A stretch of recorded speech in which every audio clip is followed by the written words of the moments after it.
Într-o iarnă cumplită, pe când eram foarte tânăr, niște vrăbiuțe m-au pus serios pe gânduri. Sfârșitul lunii ianuarie era pe aproape, când a început un viscol teribil, care a potopit acoperișurile caselor cu mase uriașe de zăpadă și a troienit străzile de nu mai puteai face un pas fără să-ți înfunzi picioarele în mormanele înghețate.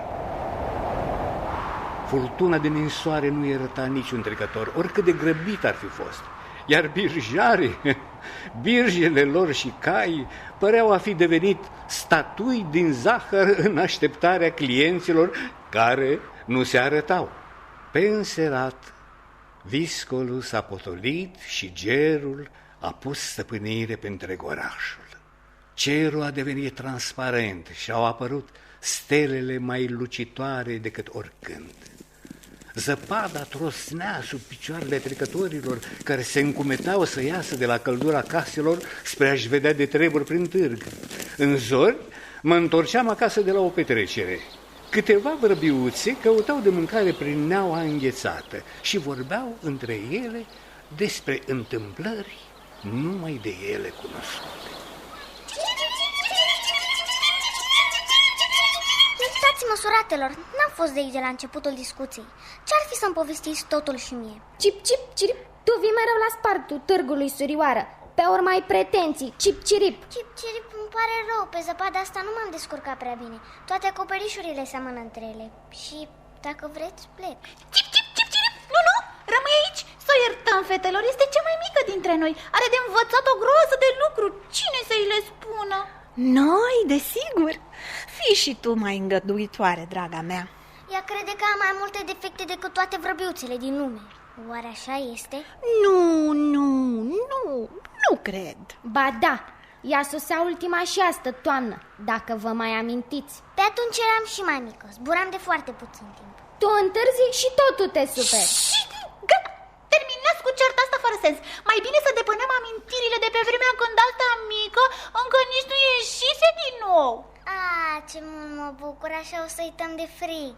Ei, mititico, poate că iarna asta ți se pare greu de suportat. Și văd că și voi tremurați destul de tare. Noi am mai trecut și prin alte ierni mai grozave decât asta. Ce să mai zic? Eu văd iarna pentru prima oară în viața mea. Povestea pe care o să ți-o spunem începe tot iarna. Era mai rău decât acum, mult mai rău. E posibil să fie mai rău? O să auzi și o să-ți dai singură seama.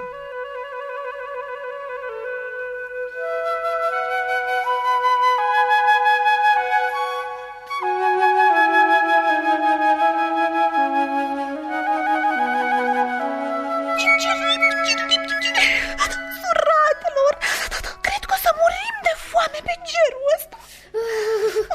E groaznic. Frigul mă seacă la inimă, iar lipsa de mâncare mă face să amețez, nu altceva. Și mie îmi vine să le șin. Ce ziceți de oameni?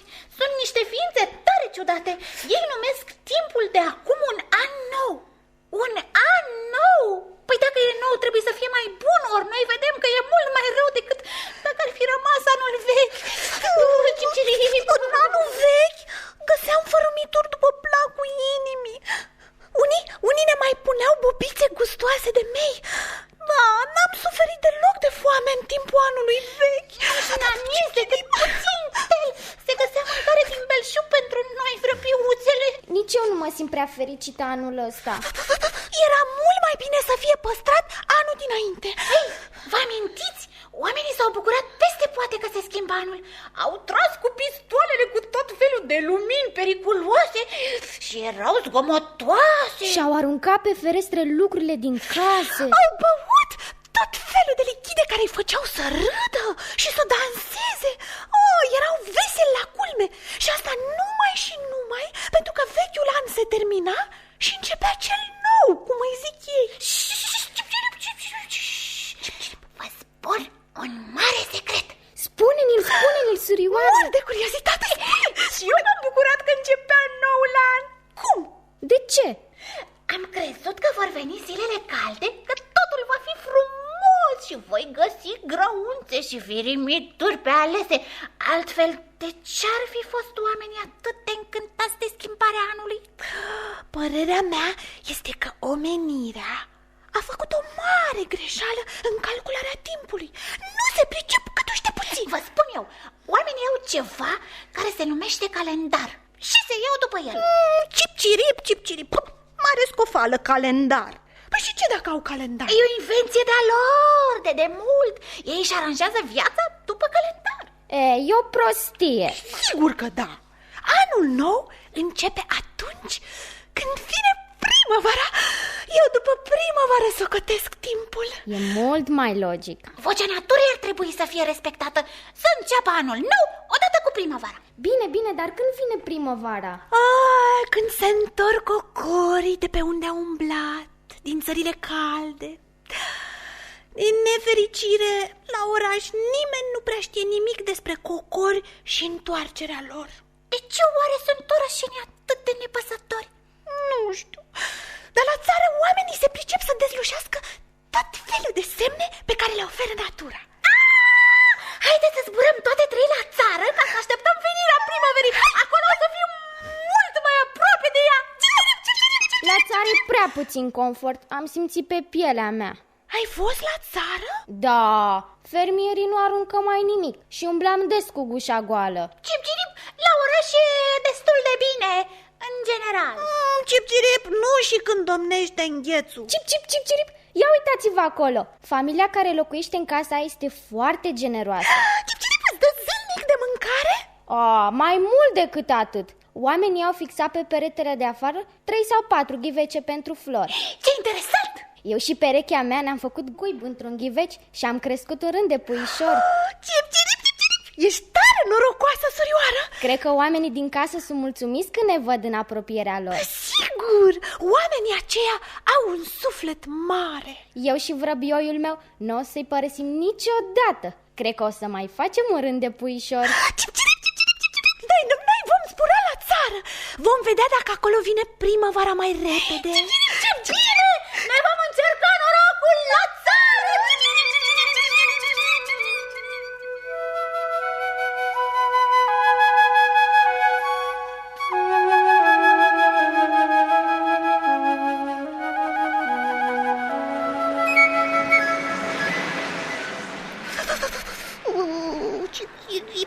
Cip-cirip, parcă e și mai frig la țară decât la oraș. Cip-cirip, vântul vâșie cu putere. Ce troiene mari de zăpadă se adună pe câmp. Casele sunt puține și risipite pe aici pe acolo. Nu știu dacă am făcut bine venind aici. E alb cât vezi cu ochii. Mă orbește din soarea asta. Oricum trebuie să stăm o vreme. Suntem prea obosite. Cip-cirip, oare când va veni primăvara? Întârzie grozav de mult. Da, cât timp mai durează până vine? Durează mult, foarte mult. Ne-a răspuns cineva. Mi-e frică. De ce? De ce să-ți fie frică? Eu cred că fermierul acela din sania trasă de cai a vrut să ne lămurească în privința asta. Ce-i pasă lui? E învelit în blănuri groase, are în poală biciușca, stă la căldurică, iar cai îl poartă unde dorește. Vezi? Bietele animale scot taburi de atâta trudă. Cip-cirip, să-l mai întrebăm o dată, să vedem dacă el ne-a vorbit. Hei! Când vine primăvara pe aici? Bine! A venit fiecare an. Trebuie să aveți răbdare. N-a vorbit fermierul. El e de acum departe și vocea lui n-are cum să se audă peste toată câmpia și pădurea cea mare. Atunci cine ne-a răspuns? Uite acolo lângă casa aia troienită, de-abia de se vede. Ce se vede? Un om de zăpadă. Cred că el a vorbit. Da, abia acum îl săresc. Crezi că are el o voce atât de puternică? Poate că nu. N-a fost el atent la noi. Omul de zăpadă discută cu un câine. Îl vezi? Da, văd și câinele. Hai să zburăm în apropierea puterea lor să auzim ce vorbesc. Hai, așa o să începem să înțelegem câte ceva din ceea ce înseamnă viața la țară. Hai.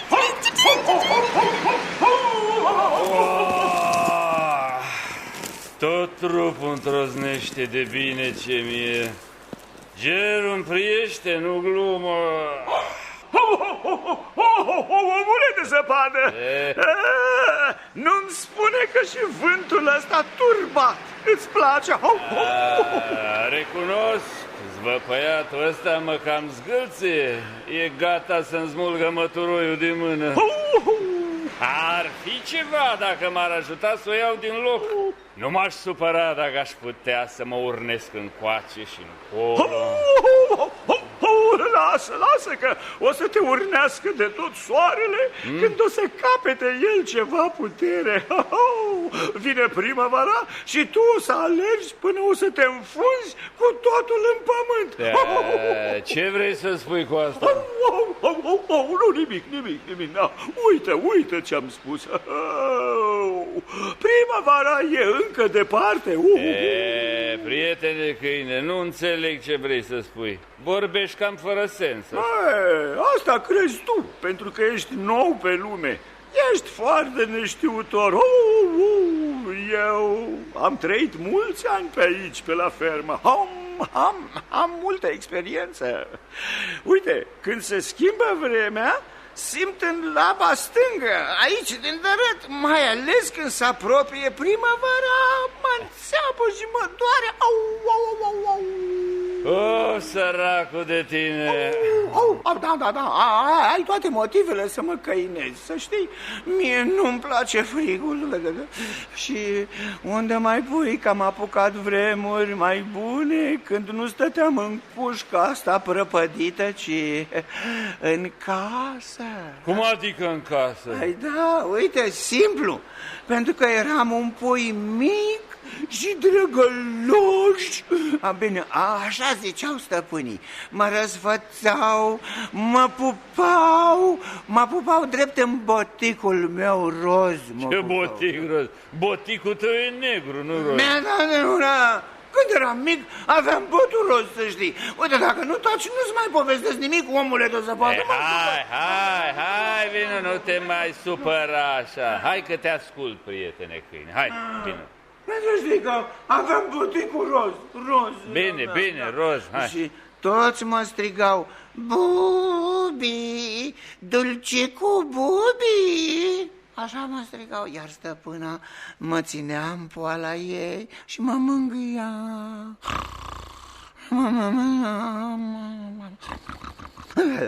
Dormeam pe un fotoliu de pluș. Aveam mâncare pe alese și, știi ce? Îmi ștergeau lăbuțele cu o batistă. Așa, bine, asta se întâmpla când mă murdăream puțin. Mă rog, nu știu ce tot îndruști acolo, dar spune-mi, cum ai ajuns în situația de acum? Încetul, cum să ajung? Când am crescut prea mare pentru a fi ținut în casă, stăpânii m-au dăruit portăresei. Portăreasa stă la subsol, nu știi? Uite, poți privi la ea în odaie chiar din locul în care te afli, uite acum. Bine, și de ce n-ai rămas acolo? Unde? Așteaptă că-ți spun, așa la portăreasă, să știi că era chiar mai bine, pentru că nu mai eram zmotocit de copiii cei neastâmpărați ai stăpânilor. Mă cam zmotoceau. Și mâncarea îmi plăcea mai mult. Era mai bună. Aveam perna mea și era pe aproape o sobă grozavă. Ce sobă! Soba asta îmi cutreieră și acum visele, mai ales când e iarnă și ger. Să știi tu, omule de zăpadă, o sobă este ceva nemaipomenit. Cum adică nemaipomenit? De ce? Pentru că iarna, când ningea și vântul vâșia pe afară, eu mă cuibăream sub sobă, la căldură, Și sfărăiam de mama focului. Ai, tare fericit am mai fost eu cu soba aceea mea. Păi ce, poate o sobă să fie așa de frumoasă și de bună? Ce seamănă cu mine? Mă faci să râd, omule de zăpadă. De ce? Păi este exact opusul tău. Da, dar este nemaipomenită, crede-mă, te rog. Știi cum e? Să ți-o descriu. E neagră, neagră ca un corb. Are gâtul lung, cu inele de alamă, mănâncă multe lemne și din gura ei largă țâșnesc flăcări. Bine, numai când îi deschizi ușița cu lăbuță. Ce, are și ușă? Are. După cum o descrii, trebuie să fie o arătare, nu știu cum să zic, ciudată, dar teribil de interesantă. Da, n-am să uit, niciodată n-am să uit. E foarte plăcut să stai lângă o sobă bine încălzită. Bine, nu și când ești un om de zăpadă. Ia uită-te la tine mai bine, că nu ești decât un câine în lanț. Ce, te crezi așa de grozav? De ce? Află că eu mă simt foarte bine ca om de zăpadă. Nu sunt cu nimic inferior. Problema nu se pune așa. Da cum? Lasă, nu înțelegi, tu te-ai iertat, te-am iertat. Oricum, nu am alți prieteni pe aici ca să mai schimb și eu o vorbă, să mai lătrăm împreună. Bine. Hai, te rog, uite, te rog, ajută-mă. Da. Aș vrea foarte mult să fac cunoștință cu soba asta pe care mi-o lauzi așa de mult. Simt ceva înăuntru meu, parcă ar exista o legătură între mine și sobă. Caragiosule! Ce? Dar n-are niciun sens ce spui tu. Ia uite-te puțin, uite acolo pe fereastra de la subsol. Uite că soba se zărește din locul unde ai fost tu făcut de copiii stăpânului. Uite-te acolo. Mă uit, poftim. O văd foarte bine. E namila aia neagră și lucioasă, nu? E soba, da, e soba. Nici nu bănuiești ce bine încălzești de ea. Deși cred că tu ar trebui să te ferești de o astfel de apropiere. Da, de ce? De ce? Nu-mi vine să cred. Dar tu de ce ai părăsit-o, prietene câine? E cu adevărat specială, nu? E foarte, foarte frumoasă. Și atunci? N-am lăsat-o eu de bunăvoie, nu? Da? Stăpânii m-au dat afară. De ce? Pentru că l-am mușcat de picior pe băiatul lor. Să zic că ai fost rău. Da, am fost. L-am mușcat când a pus mâna pe osul pe care îl rodeam. Și uite, așa am ajuns legat în lanț, departe de tot ce era bun și frumos în viața mea, soba mea, sobița mea dragă. Din cauza fricului am răgușit. A făcut și rău, Matei. Acum înțeleg. Băiatul s-a purtat urât și tu l-ai pedepsit. Cam așa ceva. Dacă aș fi știut eu ce voi păți, nu mă mai dădeam eu la piciorul băiatului, dar acum e prea târziu pentru regrete. Ce să mai... Omule de zăpadă, tu nu ești atent la mine. Ba da, ce vrei? Da, văd că te cam clatini, deși cerul nu s-a muiat câtuși de puțin. Dar ce ai? De ce ai? Ți-e rău? Mi-e rău, nu mi-e rău. Admiram soba. E frumoasă, e încântătoare. Totul troznește în mine. Mă simt curios de bine privind soba. Cum stă ea mândră pe cele 4 picioare ale ei, scoate limbi de foc din când în când. Mi-aș dori să intru în odaie, să mă rezem de sobă, să o simt aproape de mine. Ce? N-ajungi tu niciodată în casă, băiete. De ce? Și apoi nici nu ți-ar prinde bine, ți-am mai spus eu. Dacă te atingi de sobă, te pierzi. Așa simt că mă pierd cu totul. Învăpăiata aia e splendidă, mă atrage cu o forță pe care nu o înțeleg. Aș da orice să mă pot apropia de ea. te pomenești că ești îndrăgostit. Probabil. Ce? Sigur. Ce simt eu în interior, cred că e o dragoste nebună. Dragostea e o boală grea. Văd acum. Am suferit și eu cândva de boala asta, dar m-am vindecat acum. Uite de iubire, omule de zăpadă. Nu-mi vine să mă prăbușez, nu altfel. Nu. Sau gerul o fi de vină? Dar nu, mie gerul îmi place, îmi face bine. Dragostea pentru sobă, asta mă zguduie așa. Poate că viforul, uite, o să înceapă furtuna de zăpadă. Unde pleci? Eu mă bag în cușca mea să trag un pui de somn.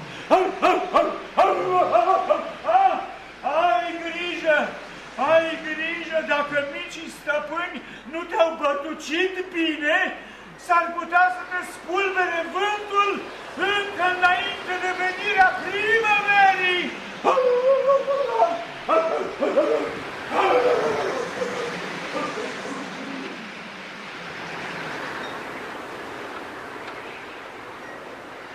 Cip-cirip! L-ai auzit, surioară vrăbiuță? Câinele zicea că o să vină primăvara. Cip-cirip! Nu a spus că vine numai decât. Dimpotrivă, o să fie iar urgie mare. Vântul șuieră ca și când ar vrea să miște din loc toată neaua de pe câmpie. A clădit mulți de zăpadă din loc în loc.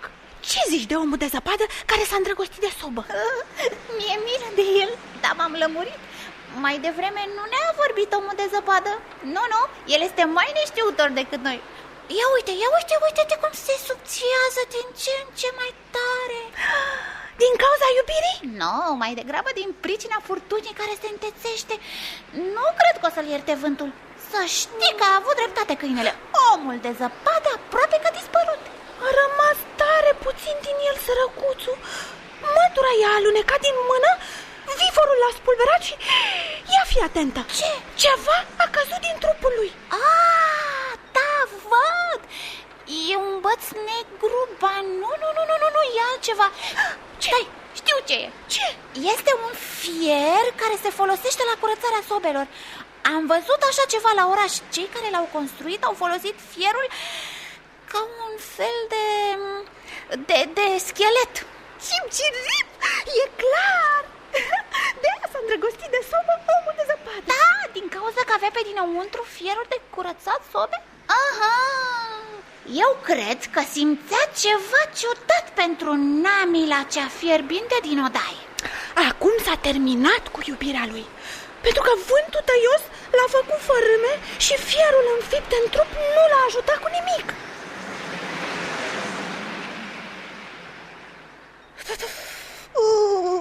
Cip-cirip, n-am făcut bine venind la țară, surioară dragă. Cip-cirip, la oraș n-am prins în viața mea o viforniță ca asta de acum. Ziceam că o să ne spulbere vântul la fel ca pe omul de zăpadă. Da, dar știi că norocul nostru este că suntem făcute din alt material. Da, dar pe aici sunt mai puține locuri bune de adăpost decât la oraș. Iar gerul este mai tăios. Ce-ar fi să plecăm din locurile astea? Nu, n-am bătut drumul degeaba. Nu plec până nu-l găsim pe acela care ne-a vorbit despre primăvară. Trebuie să fie cineva foarte puternic și foarte important. Sunt sigură că știe multe secrete. Poate ne lămurește. De ce este calendarul ăsta așa de sucit? Uite corpul ăla mare cocoțat pe o cracă plină de chiciură. El este cel pe care îl căutăm? Nu știu dacă ar trebui să mă căutați tocmai pe mine. Eu sunt foarte bătrân și foarte înțelept, vrăbiuților, dar nu mă obișnuiesc să intru în vorbă cu oricine. Azi am să fac o excepție pentru că îmi sunteți simpatice și veniți de la oraș. Corpule, fii bun cu noi și spune-ne tot ce știi. Să nu exagerăm. Am să vă spun doar cine v-a vorbit și atât. Cine? E un om foarte bătrân, un om alb ca neaua, de-aia nu l-ați observat. Este minunatul domn Iarnă în persoană. Bine, voi îl mai puteți numi și anul cel vechi. Anul cel vechi? Deci n-a plecat și anul nou nu i-a luat locul. Ei, povestea domnului Iarnă e ceva mai complicată. Cip-cip? Complicată? Dar cum adică? Nu trebuia să scot nicio vorbă din prisc. Sunteți niște vrăbi naive de la oraș, iar eu nu am prea multă răbdare cu de-al de voi. Oi, domnule Corb, nu te supăra, lămurește-ne ce este cu bătrânul cel alb. Ei bine, el n-a murit după cum vrea calendarul. Domnul Iarnă continuă să facă legea pe aici. Acum, în îndeletnicirea lui, cea mai importantă este să vegheze ca toate să fie în regulă pentru sosirea micului prinț primăvară. Va veni primăvara, așa este? Da, va veni, dar nu acum. Poftim! N-am zis noi că nesuferitul de calendar este o simplă invenție a oamenilor? O invenție greșită din cap în coadă. Vrăbiuțele sunt mai istețe decât oamenii și ar trebui să ne lăse pe noi să stabilim când vine un anotip sau când vine alt anotip. Voi, vrăbiuților, ar trebui să fiți mai modeste, mici și slăbuțe cum v-a lăsat cel de sus pe lume. Acum plec. M-ați plictisit. De acum puteți să-l întrebați orice pe domnul Iarnă, acela care stă acolo nemișcat, pe Troianul de colo. Dacă vrea, vă va răspunde el.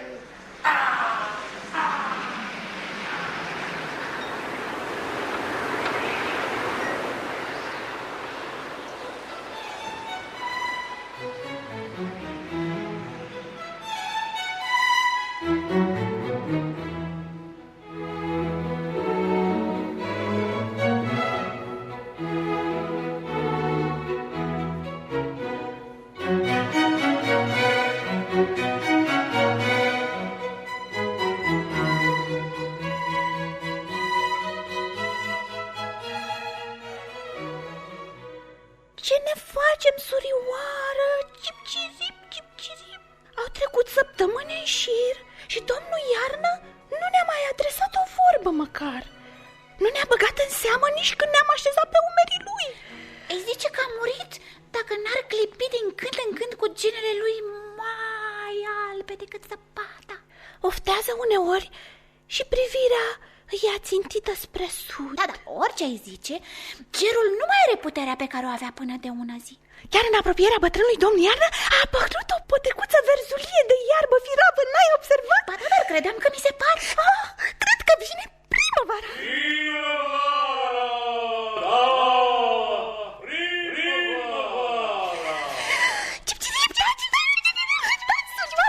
Privește, taci, vin! Cine? Încotro să privesc? Înspre domnul Iarnă. Vin doi cocori în zbor. Da, acum îi văd. Pe spinările cocorilor stau doi copilași frumoși. Un băiat și o fetiță. Păsărelele au coborât lângă domnul Iarnă. Copiii s-au dat jos și alergă spre bătrâni.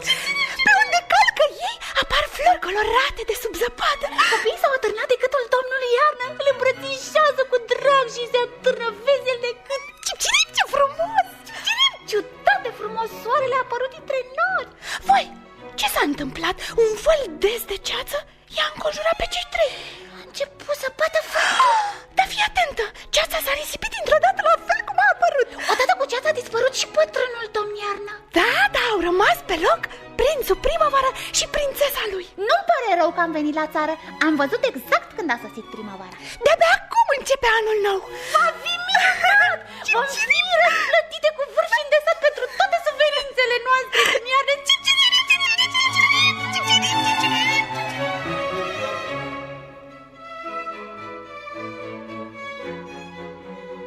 Sunt, după cum v-am spus la început, Hans Christian Andersen, un mare scriitor, dar și iubitor de povești. Dar vrăbiuțele firave sunt mult mai norocoase decât mine, pentru că au văzut minuni care mie mi-au scăpat. În zorii acelei zile de ianuarie geros, zburătoarele au flecărit despre tot felul de întâmplări, amestecându-le în asemenea hal, încât nici nu mai știu ce să cred. Auzindu-le poveștile, Poate o să înțelegeți voi mai bine.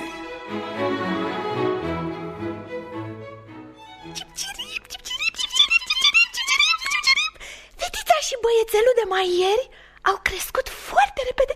Ai observat, surioară? Ei, cum să nu? Sunt niște tineri de toată frumusețea și toată natura imită. Uite, copacii au frunzit și ultesc, la fel ca vara trecută. Căldura e aproape copleșitoare, pentru că soarele stă tot mai mult pe cer. I-ai auzit pe cei doi? Acum se strigă între ei cu alte nume: Prințul Vară și Prințesa Vară. Au dreptate, este vară, iar ei nu mai sunt copii. Cipcirip, cipcirip.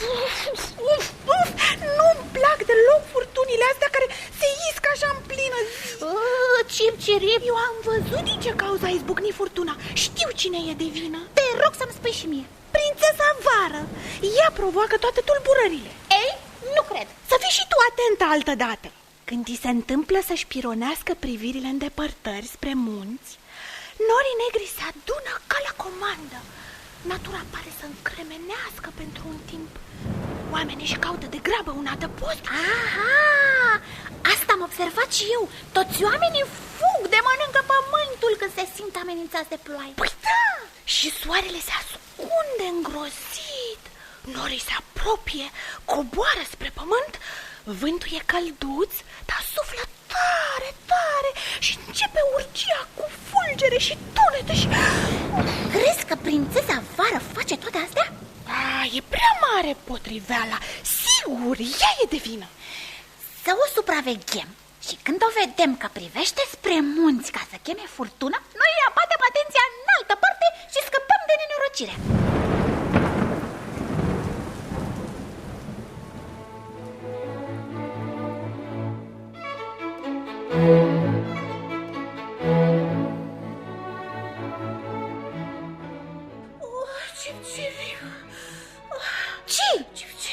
Ce s-a întâmplat? A dispărut. Cine? Vai, ce nenorocire. Parcă a intrat în pământ. Cine? Cine a dispărut, surioară vrăbiuță? Cum cine? Prințesa Primăvară sau Vara, cum se chema mai nou. Ce ne facem? Ei, o fi pe undeva. Hai să o căutăm mai bine. Mi-e frică. Frică? De ce ți-e frică? Pentru că nu l-am mai văzut nici pe prinț. Dacă apare dintr-o dată în locul lor domnul Iarnă, dacă aduce cu el zăpada și viscolele. Nu, pentru că este imposibil. Nu s-a mai pomenit iarnă în plină vară. Știu toate astea de la vrăbile bătrâne. Hai să-i căutăm peste tot. Trebuie să-i găsim. Hai!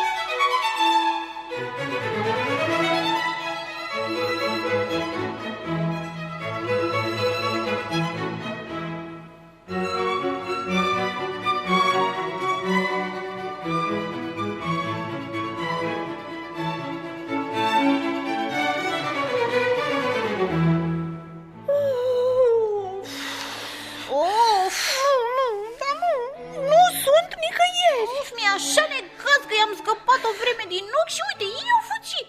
Ai observat că frunzele copacilor s-au cam înroșit și s-au cam îngălbenit de când îi tot căutăm pe prinț și pe prințesă? Exact, foarte interesant. N-o fi de vină tot Prințesa Vară?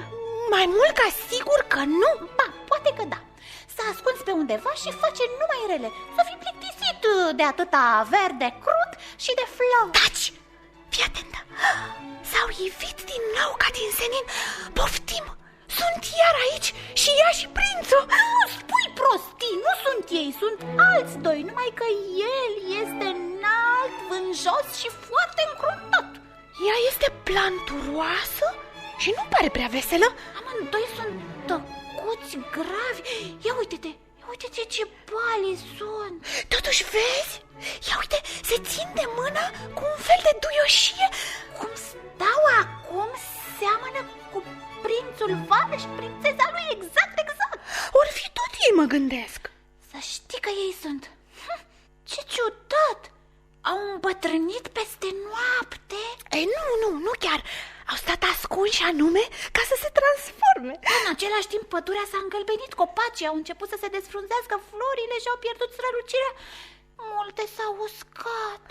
Alunii sălbatici au făcut o groază de alune. Cip-cirip, parcă încep să înțeleg ceva, sorioară Vrăbiuță. Nu știu, bănuiesc sau presupun, deși poate că greșesc. Curaj! Spune ce ai în gușiță, nu te mai codi. Povestea anului ar fi cam asta pe care o tot vedem noi zi de zi. Și cumva, nu știu cum, cred că anul nou se preschimbă în anul vechi și că... Aul tău nu face parte din poveste. Cip-cirip. Dacă râzi de mine mă supăr și nu-ți mai spun nimic. Cip-cirip. Hai, continuă-ți vorba, sorioară. Mă cunoști, nu sunt deloc rea. E cip-cirip, bine. Treacă de la mine. Cum ziceam, cred că acei copilași din primăvară au devenit prințul și prințesa vară, iar acum, mai mult ca sigur, sunt prințul și prințesa...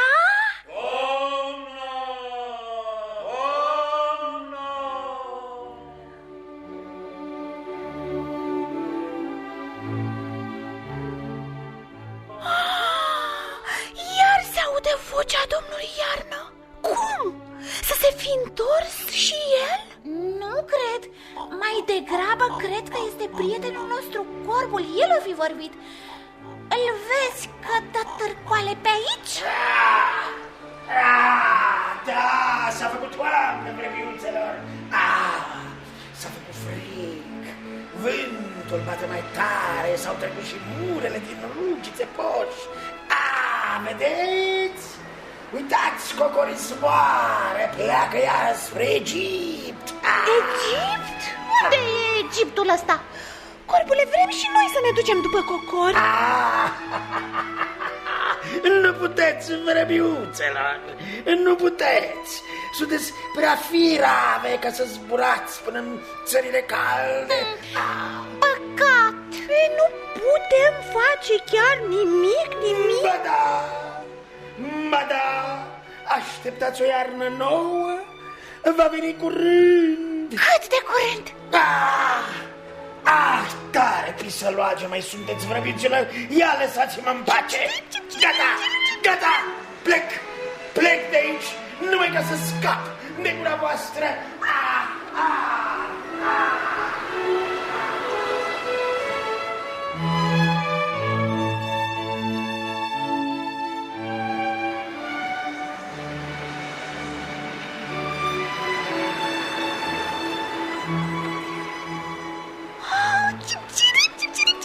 Sărioară, ia uite-te, ce de fluturi au apărut pe vântoasa asta. E frig de mor. Visez la fluturii verii, dar ăștia sunt fulgi mari de netrecuță. Adică ninge? Cip-cirip, ninge iar. Ce vrei? Timpul a trecut, Corbul ne-a spus că vine iar înghețul. Da, nu credeam că lucrurile se întâmplă atât de repede. Auzi? Clăpătă de biserică. Ce frumos sună. La biserica din satul de lângă pădure se trag clopotele pentru Crăciun, sărbătoarea cea mare a oamenilor. Țin minte, iarna trecută, la oraș, înainte de a pleca noi, toate bisericile făceau o larmă asursitoare și auzeai numai clopăte pe toate tonurile. Ciudat cum se repetă lucrurile. Da, unele se repetă. Dar ce zici de prințul nostru? Consoarta i-a dispărut într-o zi. Era palidă și tristă, slăbise și privea pierdută după cocorii care se pierdeau în zare. El a rămas pe aici. Cu cât zilele se scurtau și noaptea se prelungea, el împătrânea tot mai tare. Cețurile din ultima vreme i-au albit părul, cenele și sprâncenele. V-am auzit, Vrăbiuțelor. Am auzit tot. Prietene Corb, m-ai speriat. Ideea era să-mi stea inima în loc. Te-ai furișat în apropierea noastră ca să tragi cu urechea? Nu-i frumos din partea ta. Ce cerem? Lăsați Uitați, e loc destul pentru toată lumea. Gureșelor. Ia, hai. Îmi sunteți mult prea simpatice și vreau să vă ajut. Nu văd ce mai poți face pentru noi. Oricum, a venit din nou iarna. Ei, ca să nu fiți luate prin surprindere, am să vă spun de acum. Curând se vor naște undeva departe, un nou stăpân al anului și prințesa lui. Tot clopotele bisericilor vor anunța și nașterea lor. Și prințul care a fost copilașul primăvară, pe urmă vara, apoi toamnă, iar acum e alb ca neaua. Ce va face? Da, și prințesa lui. Unde a dispărut? Prințesa s-a întors în ținuturile unde s-a născut. Prințul s-a transformat într-un venerabil domn iarnă, doar îl vedeți cu ochii voștri acolo. Milă de el, e atât de bătrân, e atât de obosit. Hai, tăceți puțin. Domnul Iarnă vorbește cu sine însuși. Ia. Apropie timpul, mă voi odihni și eu. Deocamdată trebuie să fiu tare, trebuie să o protest semințele din pământ cu un sărat rol de nea. Va veni vremea odihnei în cele din urmă. Mă voi întâlni cu iubita mea și vom pleca pentru totdeauna să fim fericiți pe o seară noastră. Îi aștept pe nepoții mei care se vor naște curând. L-ați ascultat cu atenție, vrăbiuțelor? Ați auzit? Domnul Iarnă așteaptă primăvara. Dar când va veni primăvara? Păi până mai curând știați când se vor întoarce cocorii. Și cocorii când vor veni? Ce plictisitoare mai sunteți! Ai nevoie de timp ca să revină cocorii. Până atunci domnul Iarnă va rămâne să domnească nepintit în fața vântoaselor înghețate, potopit de zăpadă, privind spre sud, așteptând să-i vină nepoții care se nasc peste câteva zile. E frumos! Bine că există speranțe. Da. Între timp, multe din cele ce se vor întâmpla în natură fac parte din visurile bătrânului domn Iarnă. Înghețurile, furtunile de zăpadă, troienele? Da. Eu nu mai suport. Eu vreau să mă întorc la oraș. Nu mai stau o iarnă la țară ca să n-am ce ciuguli și să tremur de frig ca iarna trecută. Eu vin cu tine, surioară. Iarna la oraș trece mai repede. Haide, surioară, să ne luăm zborul. Imediat trebuie să plecăm înainte de viscol. Plecați, gureșelor, plecați. Nu-mi pasă. Curând vor sosi în zbor alte vrăbicuroase de la oraș. De unde știi, corbule? Sunt bătrân și am experiență. În fiecare an vin suratele voastre în căutarea primăverii. Da. În fiecare an ele se mimează când îl văd pe bătrânul domn Iarnă. Sunt nedumerite pentru că el mai trăiește, deși a început un an nou. Toate se petrec din pricina calendarului. E o invenție deosebit de proastă. Nu face decât să încurce lucrurile. Nimeni nu știe prea bine când va veni primăvara. Va veni primăvara! Iar zice că va veni! Domnul Iarnă e dezorientat de calendar la fel ca și noi. Povestea anului nu este clară absolut deloc. Noi am ști mai bine decât oamenii să alcătuim un calendar. Vai, încrezutelor! Calendarul e foarte util celor care se pricep să-l folosească. Totul e foarte frumos, dar este greșit din cap în coadă. Află de la noi, corbule. Vai, plecați în orașul vostru zgomotos, nesuferitelor. Că acum mă supăr și O să ne duci dorul, corbule. corbule? Nu o să mai ai cu cine schimba o vorbuliță, corbule? Da, ce să zic? Nu am spus eu că alte orășence ca voi ori să sosească curând?